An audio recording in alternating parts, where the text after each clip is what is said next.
Hello, sweet friends. This is Gina, and welcome to stellarjstudios. So, I believe this is video 4 in my humble holiday journal. If you have missed the other videos, I will link them in this video so you can go back and get caught up. But basically, this is a paper sack journal that I put together, and I am documenting not so much the holidays or Christmas necessarily, but more this time of year, this season, winter and the calm and the cold and the rest and relaxation that I think of during this season, or that I feel during this season. So this page is one that actually happened when I was filming the last video on the interactive journal elements, and I believe I was using my Raggedy Ann wrapping paper. Well, that tape that ran along the bottom here, that is some washi tape that I acquired quite a while ago, and I love it because it's got houses. And I had put it on the previous page, and then I thought, well, I'll just go ahead and put it on this page. And as soon as I did that, I mean, immediately my mind goes to, well, I want to create a scene. I want to create a village. I want to create houses. And this is one of my go-to techniques. This is one of my all-time favorite things to journal or to make art about is homes, villages, cottages, towns, any type of shelter that provides comfort and safety.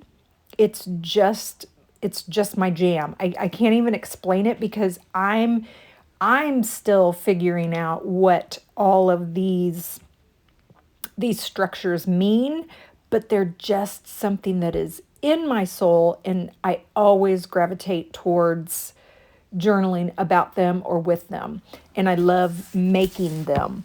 So the tape was my inspiration. The wrapping paper was some vintage wrapping paper that I have, and I tore off a piece, went ahead and put it on that left-hand side. And then if you recall in my video, I think it was the interactive elements video, I was using some tags from Dollar Tree, just like a sticker sheet of tags from Dollar Tree. There they are right there. And they don't stick very well, but nonetheless, they were cheap. And I love them because there's so much you can do with them. Like right here, I'm taking the tags and cutting them apart and turning them into houses. And then I'm taking some of the scraps that are left over on that sticker sheet that weren't even part of the tags, and I'm turning them into elements that I can use in my houses. This technique right here is one of my all-time favorites, and I very rarely get to video it because it's one of those techniques where I don't even know I'm doing it until it's done. But I am completely in the zone here. I am totally lost in what I'm doing, and this is one of those times where there's lost time because I don't even know how long I'm doing this video. I think when I originally looked at it, and I broke it down into 2 different videos, it was over an hour and 20 minutes, just because this is when my creative juices are on fire. And you can see I start to pull just scraps, any scrap that is on my desk. It's fair game. And like that right there, that was left over from the moon that I cut out. It was left over from the stars on the previous page. But lo and behold, it was like perfect for the roof of this little house that I'm creating. And then just little teeny tiny pieces of paper, like that little blue door that I just used. It was from some snowman paper that I had used on the previous page. things that might be trash, that most people would consider trash. Those are the most precious little nuggets that I love to put into these spreads. And I just keep going, and the deeper I get into it, the more creative I actually become.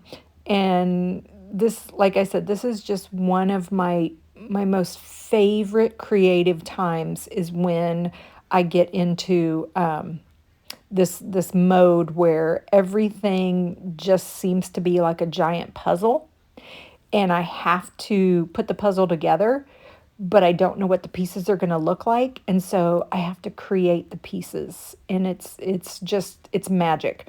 By the way, along the lines of creating, there are some casualties, and so my wonderful little black pin that I was using there, it died because I was trying to clean the tip of it, and I actually broke it. So I end up, and I don't even know if I've filmed this or not, but I end up and pull out the the little felt that went along with the tip, and I get so desperate there at the end. I actually use the felt. I just use my hand and I pull it over the drawing because I needed to get some, or pull it over the page because I needed to get some black lines on here. So every scrap is being used, and I'm getting resourceful and finding different ways to use papers. So like this is from one of my favoriteest little golden books, and the images are just amazing. They just make me so happy. But this was a piece of some, it looked like some children that were standing, and so I'm going to use those, but I'm going to use them as elements of my houses. So they're going to become the windows and the doors and the rooftops. And my fingers are very, very gluey right now. I I couldn't even, I was so in the zone that I couldn't even figure out where my glue stick was. And I see it, it's up in the upper right hand corner. But I was just, yeah, I didn't even have time to bother to get the glue stick. So I just used the bottle of glue that was sitting right there. And I now have really, really gluey fingers. But I like the feel of the glue sometimes versus the glue stick, just because I know the glue stick is dry, and I know that with the glue bottle it's wet, and I get just a different feel, especially when it's these little small things right here.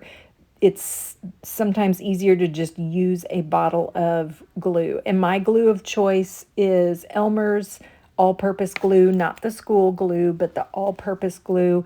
That's the one I always use, and I've never had any problems with it in my journaling and in my artwork. Okay, so I'm gonna do some filling in because I like it, but I've got to make it all come together. And so now I'm just using a marker, and I'm going to try to blend all of the background so that it quiets everything down and it'll make it one cohesive scene. So here's the interesting part. On the right hand side, I have the wrapping paper that has snow on the ground, so it's predominantly white. But on the left hand side, I've got the tape that has green grass, and so I'm going to try, I'm going to attempt, and again, I don't know how this is going to work out. It's total experimentation. The first thing I did was, take this green marker, and I got everything kind of with this green tone. Then what I do, and I did it off camera, but I came back once all that was dry, and I went over it with some white paint to try to highlight and make sure that there was some snow showing through. You can see I've added some stickers and some little details all throughout. I'm really happy with it. It gives exactly the feeling I was hoping it would. I hope you guys give it a try. I hope you're healthy, you're happy, and you do something creative today.